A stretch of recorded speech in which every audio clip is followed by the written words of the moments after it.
Hello, everyone, and welcome back to Immigration Talk Show. I'm your host, Napasa, and welcome, friends, to Daily Immigration Dose. It's going to be a fun time today as well, a good session with my co host, Sam, who's going to join us very soon.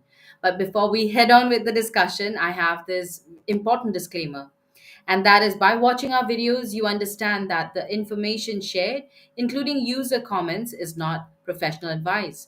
Use at your own risk. Our intention is never to offend, it's just a casual exchange of ideas. And I hope that keeping that in mind, friends, you join us as well, with thoughts you have to say, especially about today's topic of discussion. So you can join us and participate in this discussion by commenting wherever you're watching us. And right now, we are streaming live on YouTube and also on LinkedIn and Facebook, X, and we are also there on Instagram. So check us out and follow us. Don't forget to subscribe to our channel. Our handle is at Immigration Talk Show. It's very important, friends, that we support each other. So, yes, let's do that and hit the bell icon so that whenever we have discussions like these, you're also notified. So today's discussion is going to be on confused by, US visa options, and there are so many out there for Indians, especially 29 to be precise. But of course, there'll not be so much time to discuss on each of them. So today we are going to be speaking about the top five visas that Indians should know about, and of course, when you think about the United States, it remains as one of the most sought after destinations for individuals who are from around the globe, especially for Indians, who make up a significant percentage of whether you say students or professionals, tourists, or even business travelers, entering the country each year. So today we're going to discuss about all of that. But please, without further ado, help me welcome my co-host Sam. Hi, Sam. Hi, Napasa. How are you doing? I'm doing good, and I'm excited about today's session with you. Right, I hope. absolutely. That's right. I think this session is a very must session because, most of the time we have been talking about news, we have been talking about immigration, but this is a very different topic that we are taking up today. And I'm sure that our viewers, this is going to be very insightful for our viewers because people are like madly in love to go to the US, and, they have if they get to know that there are 29 visa options, then of course they will feel so much relaxed. So I think this is going to be very helpful, and that is why, friends, it is very important to stay tuned and watch this webinar till the end. So make sure that you stay tuned and also like, share, and subscribe to Immigration Talk Show if you haven't done yet.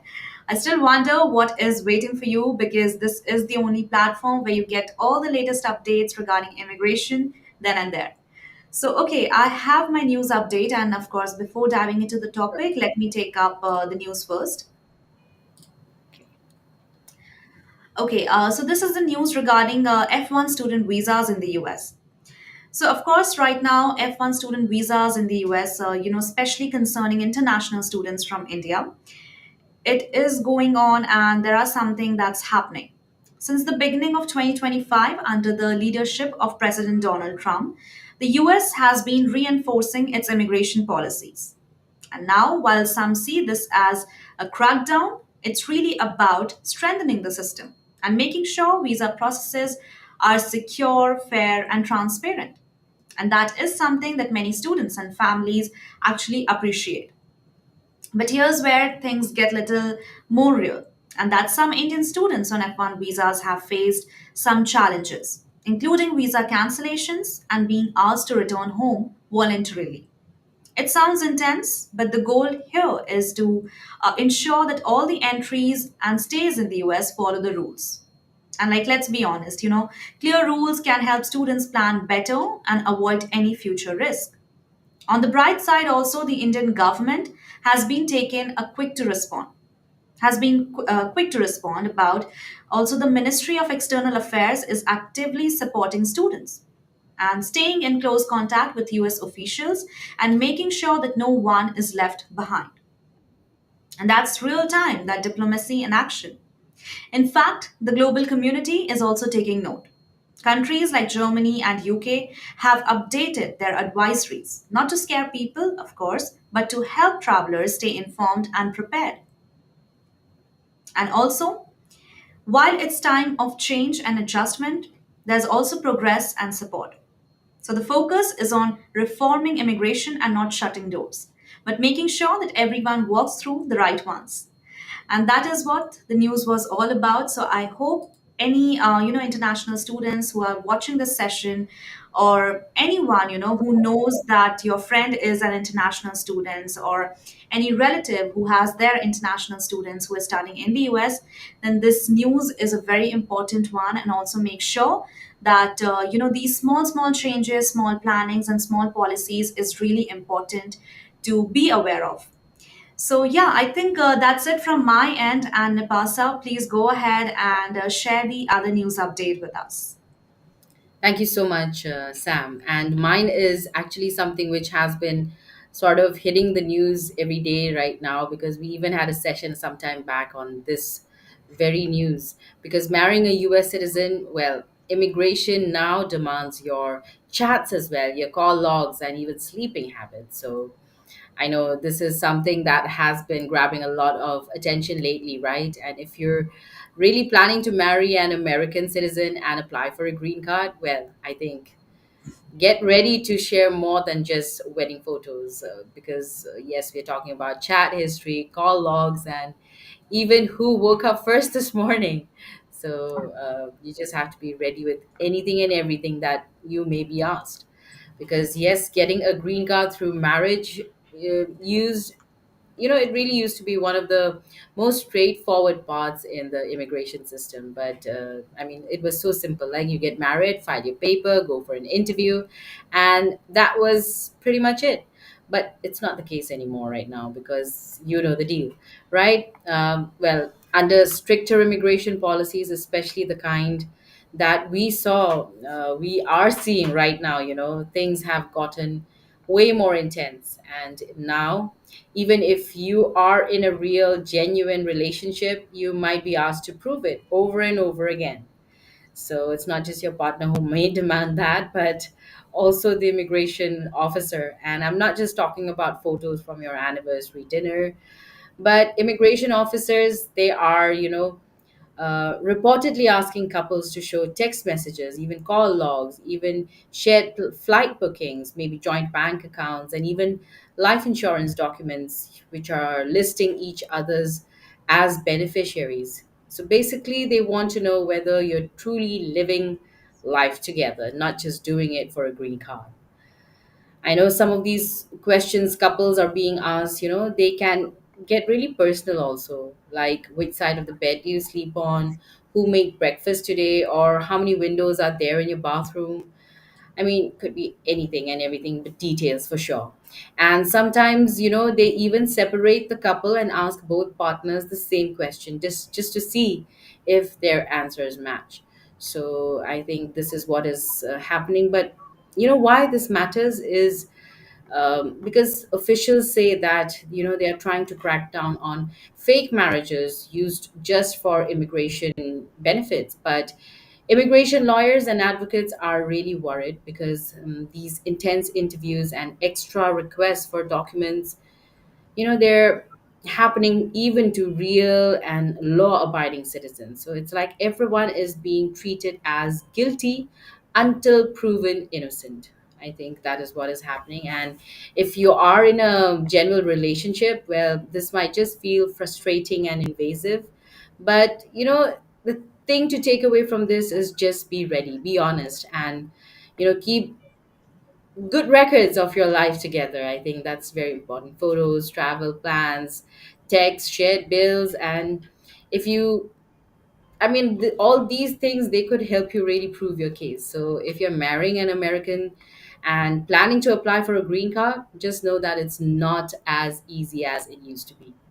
Make sure that you're prepared both legally and emotionally.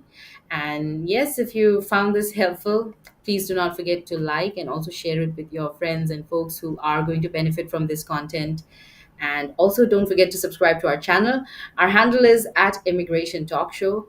And of course, we keep having lots of new updates that you don't want to miss out on, and not just from us, but we also have awesome immigration attorneys join us in different webinars that we have on this channel, and they go on to 1 hour, sometimes more, and sometimes a few minutes less, but on very important topics. So I think you don't want to miss out on them. In fact, today as well, we had Attorney Chan Parvataneni, on a discussion with us. So it was amazing to have his insights, his expertise on our show. And I hope that you go check out. It's available on our channel at Immigration Talk Show. You can find us on YouTube, LinkedIn, Facebook, X, and also on Instagram. So that was my news update. And of course, we will keep you updated on any other important news that's coming up as well. But yes, Sam, I think we are totally ready for today's discussion. And it's exciting because, it's the everybody, they want to make their way to America, right, in one way or another, and they are looking for options. I mean, if they're That's not right. getting lucky in the lottery, if they are not getting lucky with the visa status they're having right now, they're looking for their options. And I think this session is going to be for each one of you who are very hopeful for your visas to America. That's right. And that too, our topic is mostly for the Indians, that they should know about. Because whenever we talk about Indians, we always have so many things that comes up in our mind, like food, culture, population, and immigration, of course, on the other hand. And that Mhm. too, like 1.46 billion people is full of dreams, and many of them they want to move to the US. And it's not like many of them, in 2024, according to the reports, it was estimated like 2 million people, 2 million Indian people have went to the US. And it's just that they have went to the US, but of course there were more who applied to go to the US. Maybe their application didn't approved, or maybe the lottery system didn't work. So it's like so many things that's happening. And of course for Indians, they're most of the, one of the biggest dream is to go to the US, live a life over there, work, or to study, or to do so many things. And that is why in today's webinar, we are going to talk about 29 visas. What are the top five visas out of those 29 visas that will be helpful for you? Because, Napasa, of course, so many options are there, but people don't know about it. They just Mhm. stick to two, three visas that are very popular, or, they somebody like hear from somewhere, and randomly, without having full knowledge, without having the whole understanding, like what are the requirements of the visas or anything, the proper detailing they don't have, and they just go on with it. And ultimately they have to lose their dream of getting the visa. So yeah, I think without any further ado, Napasa, please give it a start with the first visa that you would like us to know about. Sure, Sam, I would. And it's actually true, 29 different visas. I know even the number feels so overwhelming, right? But when you look at it, I mean, it's just trying to give you hope, because I know some of y'all could not make it in the H-1B lottery and you were looking for options, or you don't even know if there are options. But folks, for especially Indians out there, there are so many to actually choose from. And today we are just going to discuss, of course, the top five. And I hope that this could be helpful for you. So, I mean, whether you're in a short business trip, an academic journey, vocational training, a cultural exchange, or a professional career as well in the US, I think there are different visas and opportunities available. But choosing the right one can actually make all the difference between a smooth transition and a visa full of hurdles. But yes, I think I would like to go with the first one. And this first one is the B1, B2 visa, Mhm. which we should all know about. I mean, yes, if you talk about it, if you look at the B1, B2, it's also called the business and tourist visa for visitors, tourist visitors. So this is one of the most common visa, for short visits, and comes in two categories. So one is B1, which is for business visitors, and B2 for tourists. But many, traveling to the US, they also apply for this at the same time, like B1, B2, it's called when they apply together. So many Indians, traveling to the US for business meetings, client interactions, or conferences, they use the B1 visa. And on the other hand, the B2 visa is ideal for those visiting family, sightseeing, or even seeking medical treatment in the US. So it's really important to remember that these visas do not allow you to work or study, but they can serve as an entry point for future visa transitions. And applicants must demonstrate strong ties to India, a clear purpose of visit, and even the financial ability to support themselves during their stay. Because yes, the typical duration is up to 6 months only, but extensions are possible, especially in special cases only, so not for everyone. So if we look in details, the B1 visa, or the business visitor, the purpose is, designed for individuals traveling to the US for short-term business-related activities, and they do not involve gainful employment or payment from a US source. So I think the examples of activities that can be done under the B1 visa is attending business meetings or consultations, participating in conferences, seminars, or conventions, also negotiating contracts or deals, and settling estates also. And another one is attending training, without hands on work, and participating in short term training programs. So these are the activities that can be done under the B1 visa. And the key requirements is, of course, that you must prove that your visit is temporary and for a legitimate, business purpose. Strong ties to your home country, your job, your family, or your property must be demonstrated for that matter. And you must have a significant and sufficient financial means of support to support yourself during your stay. And also because they will really want to make sure that you can support yourself, because you will not be allowed to work extra or stuff like that. So you cannot give them that doubt or suspicion that you will not be able to feed yourself while you're staying. And you cannot be employed or receive a salary from a US company. So, and the typical duration under this is generally up to 6 months, but in some cases, it can be extended for another 6 months if necessary. So, I think the most important tip on this is, this visa is ideal for professionals or entrepreneurs who are looking to explore the US market opportunities and even attend industry events or expand global operations. And of course, the B2 visa, the tourist visitor, the B2 visa is intended for people traveling to the US for leisure, tourism, or medical treatment. And some of the activities that you can do under the B2 visa is sightseeing or vacations, visiting friends or family, attending social events, and receiving medical treatment in the US, and also participating in amateur musical, sports, or similar events, not for pay. So, and the key requirements under this would be the purpose of your visit must be non business related, and you must show your intent to return to your home country after your trip. And you should have a clear itinerary and accommodation details if possible. Like the B1, financial self sufficiency must be demonstrated.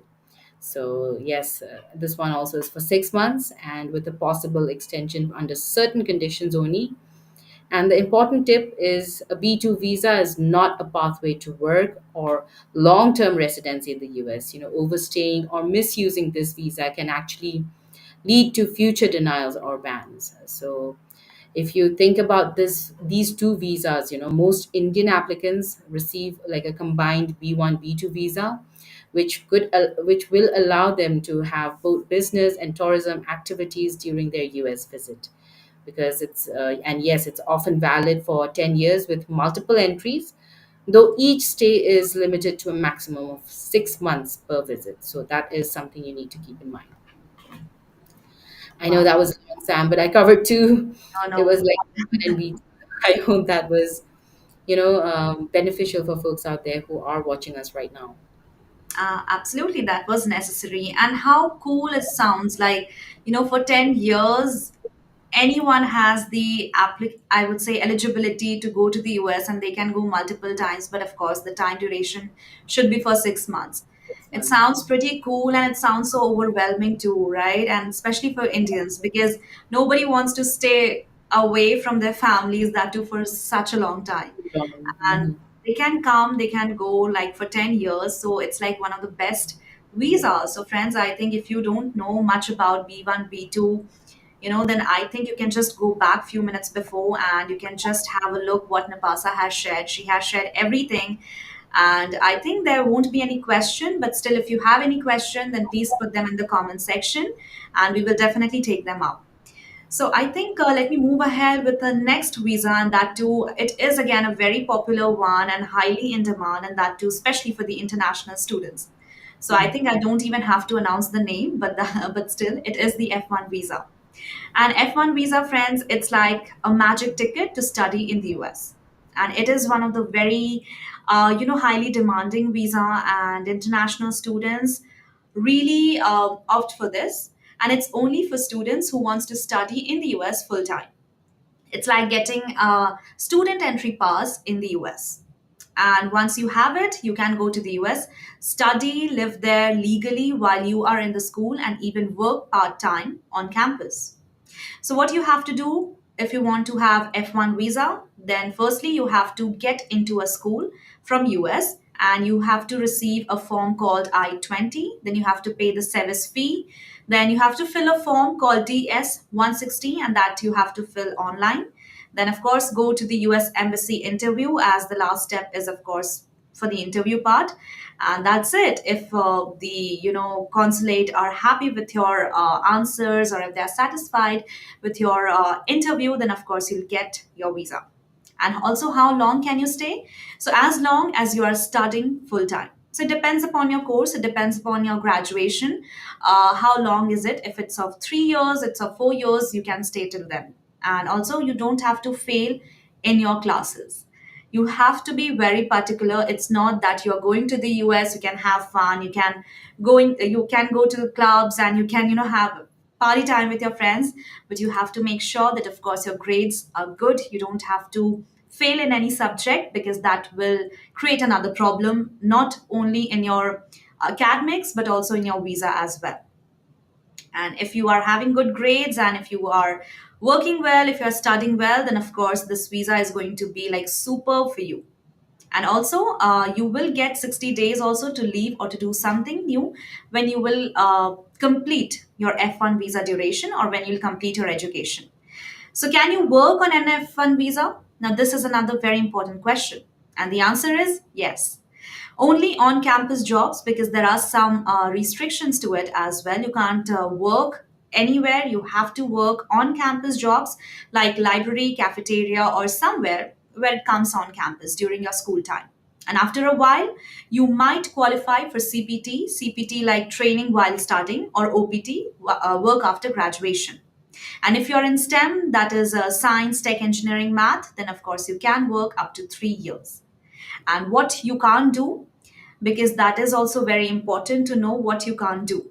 You can't work off campus randomly. And friends, this time, you have to be very serious, not only with do's, but with don'ts as well. Because majorly, most of the people, and that too students, because they are little vulnerable and they are not paying much attention to the requirements or the rules. So it is very important for each one of you to be little cautious about it, and to be very careful about what are the things that you don't have to do. So you can't afford to work off campus, as this will create hurdle, or maybe your status might also become little problematic. And you can't drop out and chill. Of course, that's not going to happen, and you can't stay forever. This isn't a green card. You have to be sure you can't overstay your visa. But it's not only for the F1, but it's for overall all the visas. Like, nobody is allowed to overstay. So these are the things for the F1 visa. And also, why F1 is awesome. Let me tell you something. That study in amazing school, of course, that gives a great experience. You get global friends, and maybe work and stay a little longer. That can also be possible. And of course, you have so many things to do in the US. So it's going to be a great time for all of you. But you have to make sure that, of course, you have to study well. You are not uh, I would say, allowed to fail in any class. You have to attend each and every session. And if you want to work, then of course it should be on campus. It should be according to the rules and regulations, what the F1 visa is asked for. So yeah, I think, Nabasa, that's all for the F1 visa. And of course, it is a very great visa that has lots of opportunities, and that too for students. Students are like bud. when it's like a growing period, it's like a transition period of their life. Yeah. So great experience, great everything. You just have to follow each and every rules, and I think it's going to be a great one. So yeah, I think you can opt for this. And still, any question regarding the F1 visa? Then we have done a lot of session regarding this visa. Go ahead, check out our channel on YouTube, and you can find so many videos, so many live sessions that we have done with attorneys. So participate on those sessions, or you can directly dial up this number and ask any question that you want us right now to answer. So Napasa, this was from my end, and I think yeah, I think I have explained it well. Anything else that you want to add on? Then please go ahead. Yes, I mean, now I want to talk about another visa, because this is also another one, but for non academic students. So, this is called M1 visa. I don't know how many of you all are much aware of this, but this one, unlike the F1, the M1 visa is actually designed for students enrolling in vocational training or these non-academic programs, such as technical courses, culinary institutes, or even industrial training centers. So, of course, while less common than F1, F1 is sort of another rock star visa apart from H1B, right? So, it's ideal for individuals seeking hands-on skills in a structured learning environment. So, M1 students cannot switch to other visa categories that easily and are not allowed to work during their study as well. The focus is on skill building only, and these visas are typically shorter in duration, often limited to the length of the training program only. And Indians, out there, all you folks out there, especially from India, who are looking for practical training outside the traditional academic path, maybe yes, if M1 is going to be a tailored fit for you. So I think you should check this out as well. And to tell you a little more about this, the visa centers, those are more interesting in learning hands on or career oriented skills rather than pursuing traditional university or college degrees. So, the visa is ideal for students enrolling in technical institutes or even trade schools. Courses like automobile repair, mechanical design, electronics, culinary arts, fashion design, welding, healthcare technician training, and even aviation training. So, yes, individuals who are looking to build practical skills and return to their home country with job ready experience, I think M1 is a perfect fit for you too. So check it out. And, if you look at it, the purpose is, of course, non academic, hands on vocational training. And the duration is a length of the program, how long it could be. And you could add additional 30-day grace period to that. And extensions can be extended up to 3 years maximum if needed, in case the training hasn't ended or something similar to that.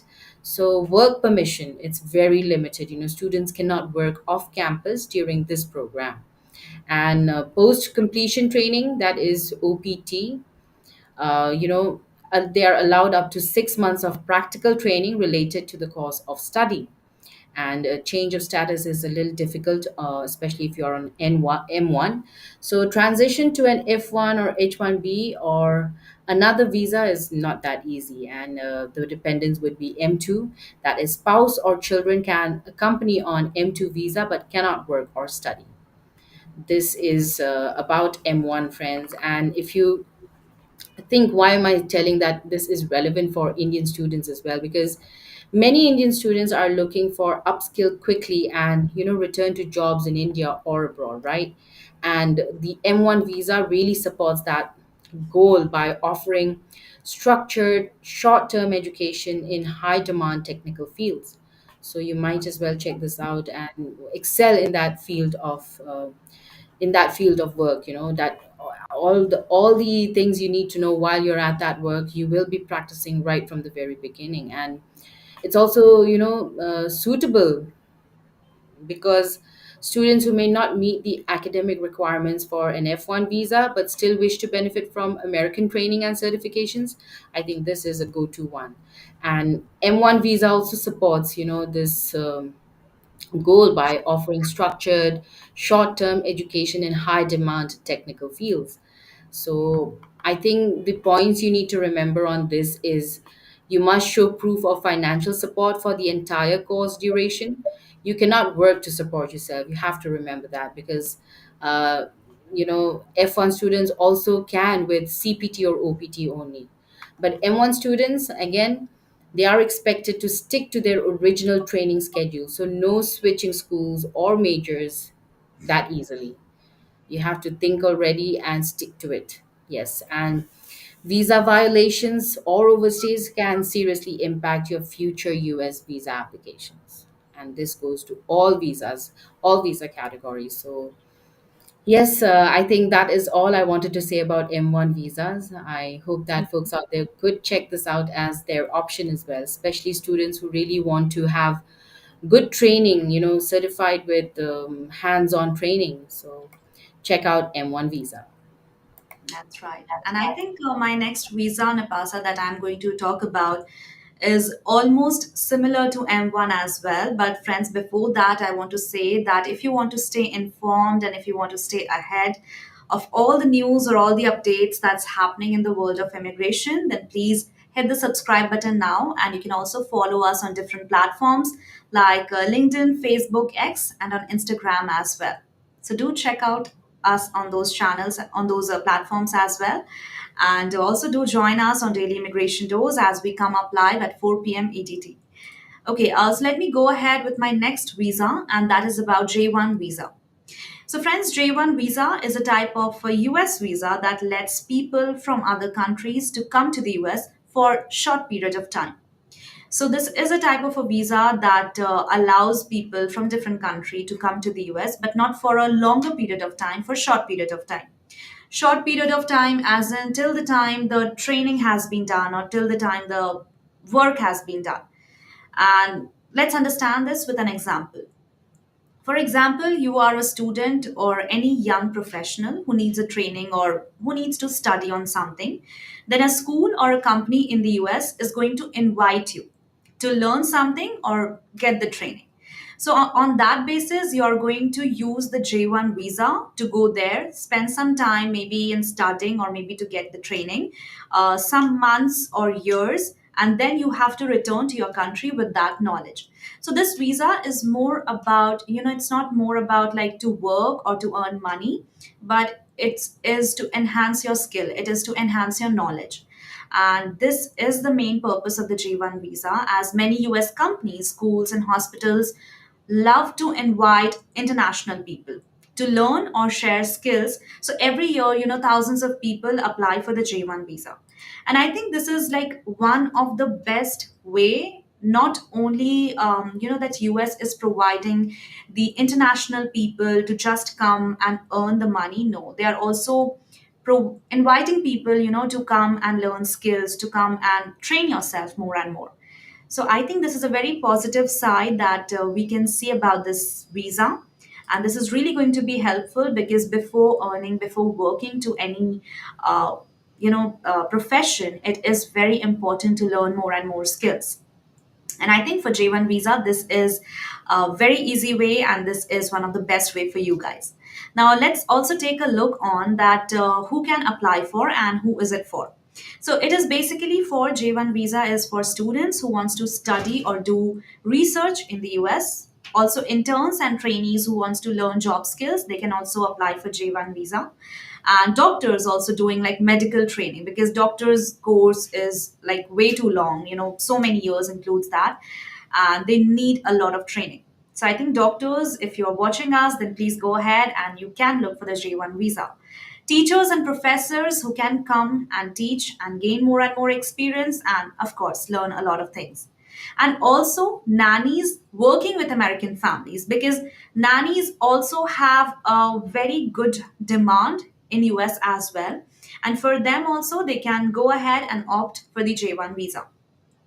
Now, if we talk about like why is it so popular, then it helps people to learn real world skills, and it also let people experience life in the US because sometimes what happened, most of the people go to the US but they don't feel like staying for that long.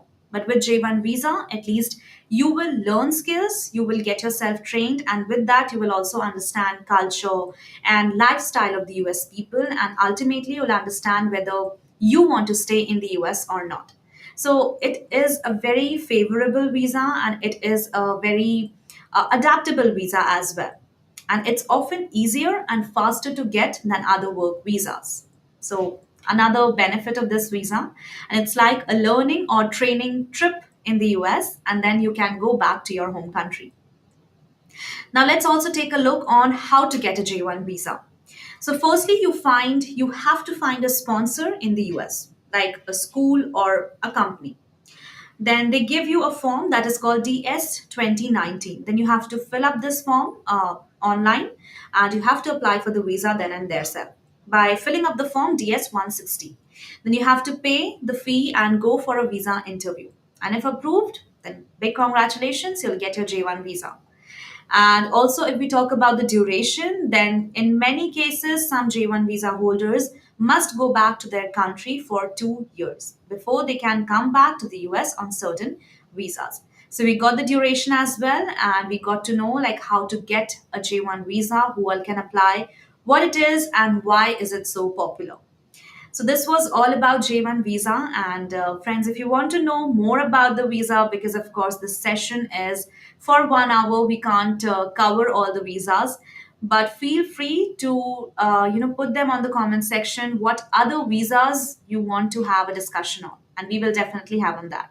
So Nepasa, I think this was about the J1 visa from my end, and yeah, please let us Yeah. know more about another visa. Sure, Sam. And this one is the most popular one, I would say. H-1B visa. This is one more visa that Indians should not miss out on. So it's for temporary workers in specialty occupations.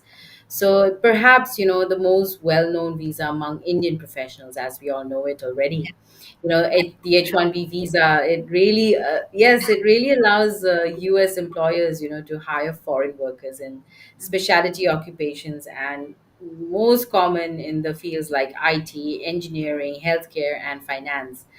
And Sam, we have been talking about this lately, and many other times also, that this is like the most popular one of all. I think it sort of gets most of the attention the whole year, whether it's the lottery they're preparing for, or the results that are going to come out of the lottery, or what to do next after the lottery has come out.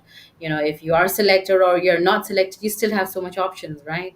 So this is one of the most popular ones. And of course, to qualify, you need a US job offer and at least a bachelor's degree or equivalent, and your employer must sponsor the petition. Very, very important points. And of course, the H-1B is initially granted for 3 years, which is extendable for up to 6 years, and can potentially also lead to permanent residency or green card. But of course, we all know that this one is based on lottery, and it's a lottery Most based system most for, difficult one. yeah, most difficult part. I mean, even if you feel like you highly qualify for this, or you totally should get this visa, but sometimes if luck may not favor, if you're not destined, to get to the US in that year, you may not get into the lottery at all. I mean, you may not be selected in the lottery. Hard luck, right? But yes, we should be lucky on this one. And of course, the demand far exceeds the cap all year, every year. And despite the competitive nature of this, this visa still remains a primary gateway, for skilled Indian professionals who are really looking to build long-term career in the US. And I think we can quickly look also who qualifies, who doesn't, sort of have an overview, right? I know all of you already know so much about this. In fact, we've had so many webinars with different, guest attorneys we've had on our shows, on our webinars, and each one very important that you should not miss out on. So go check out our content. Our handle is at Immigration Talk Show. And yes, you should check out different, because it's a very, very long process. There are so many parts to this as well. We have covered this in parts, we've covered this as a whole, but go check out. Yes. So talking about H-1B visa, it's for the highly skilled foreign professionals, and it allows US employers to temporarily hire foreign workers, in occupations that really require, whether it's I mean, they need theoretical and also practical application of specialized knowledge. It's Mhm. not simple, it's not what everybody can do. It should be a special occupation, specialty occupation, as they say it. And typically, of course, it covers IT, engineering, healthcare, finance, and even academia. So, who is the H-1B visa for, right? The visa is really ideal for software engineers, data analysts, IT professionals, doctors, nurses, medical researchers, architects, civil engineers, and scientists, also financial analysts, accountants, and economists, university professors, lawyers, and even marketing managers. So, if these come under your fields of study, I think you definitely qualify. So, I think if you think about the educational requirement for H-1B visa, the minimum is, of course, the bachelor's degree or equivalent in the relevant field. So if you have that, you definitely qualify for your H-1B, and the job requirement is a must because this role must qualify as a specialty occupation requiring a specific degree or expertise. That's right. So very important. And the employer role, of course, it's not just the person who's applied for this visa, but also the employer who is going to hire this person. So the role of the employer is, they must file a petition on behalf of the worker. They have to sponsor the whole petition. And even if partially they ask for money, I think that is, it's an offense. They cannot do that. They can be charged if anybody finds out about that. So Yeah. yes, the LCA is very important for this, the labor condition application. The employer must file with the Department of Labor to ensure fair wages and conditions. And the initial duration, as we spoke about, is 3 years, which is extendable to a maximum of 6 years. And the annual cap every year for regular cap is 65,000 and 20,000 addition for US master's degree holders. So as you all know, it still applies. Lottery system applies. Um, so you may have to see whether you qualify or whether you get lucky on this one. That's right. I think And Nepal, I would say like each visas, they have their own requirements. There are yes. some advantages, some disadvantages, and I think H1B, as of course, it is a highly demanding visa. We have been seeing all throughout the years. Anyone who wants to go to the US, we get the idea, yeah, he or she have applied for the H1B. Then only they are going. So I think right now, talking about the current situation, also current scenario, the H1B's life is also becoming more challenging, and so many scrutinies, so many policies and rules are being changing. And I think few days back also we got the news that the H1B demands are also decreasing, or maybe not as much as how we used to get earlier. Mhm. So things are changing, and of course, surprising news are also coming. But I think, if our viewers will get to know a proper knowledge regarding the visas and also what are the rules, what are the requirements, then there won't be any problem, right? There are problems where they don't know about the solution. And I think when they are having a proper solution, then there's nothing to worry about. Mhm. Yes. That's right. For sure, Sam. And if you look at it, there are also more additional points under H-1B that I could point out a bit, especially for cap exempt employers. Yeah. So there is like the non-profit universities, the research organizations, and some hospitals who are not subject to the lottery as well. So that's another plus point, I think. That's right. And of course, spouse and children, they can be under H4. They are going to be dependents, and they can accompany the H-1B visa person. But spouse cannot work unless granted H-4 EAD, which happens only in limited cases. So, friends out there, yes, if you are looking for your pathway to permanent residency, which could be not forever, just for a few years, but yes, many H-1B workers use this visa, and As you all know, it's very, very popular, but you have to be lucky enough to make it to this. So they use this visa as a stepping stone, to a green card through employment based sponsorship, EB2, EB3, and of course, H1B allows for dual intent as well. You can apply for permanent residency while on this non immigrant visa at the same time. And well, what do I say? There are many other things that we have discussed, and it's a huge one. This one, So if we look at more details, I think yes, a large number of H1B recipients are from India, especially under IT and tech sector. And yes, I think we have mentioned this several times as well, right, Sam? We have spoken about this, and we don't know. We'll see this time what happens, because we don't know the percentages yet of people who are selected in the first lottery. So let's see what happens. This is still on, and let's see who else get lucky in this H1B system. I'd say, the lottery system this year for Of fiscal course. year 2026. Yeah. The most trickiest one, and that too, talking about H1B. Of course, everyone is willing to get the H1B, but same way, it is very difficult to get. But friends, don't try to restrict yourself, or don't try to, just keep one visa in your mind. There are 29 visas for you, and especially for Indians, 29 visas is so much. I mean, if you're going to get to know about different works, different maybe for study purpose, maybe for some small jobs, or maybe just to get trained. So you will have so many opportunities, you have so many options, right in front of you.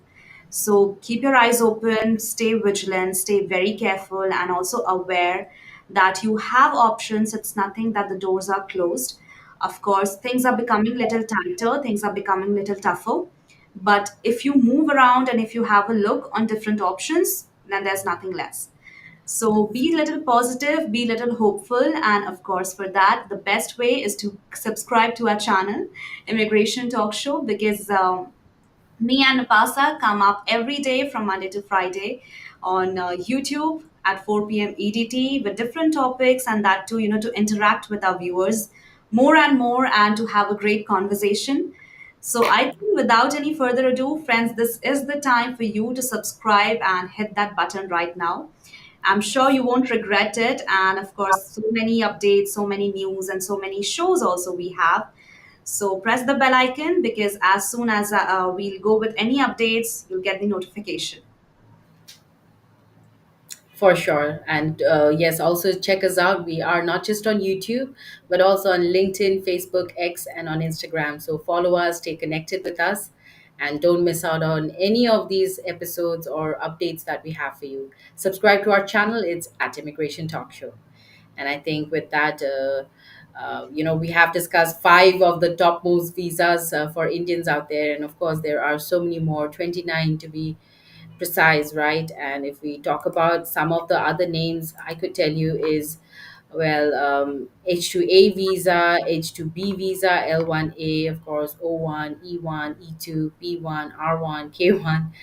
So many out there, and so many categories as well: family sponsored visas, under employment based visas, and also investor visas. Friends, there is just so much to choose from, but I think it's always best to consult with an attorney just to know which category you fit in, and then go ahead, which direction they ask you to go ahead with the visa that would best fit you, Mhm.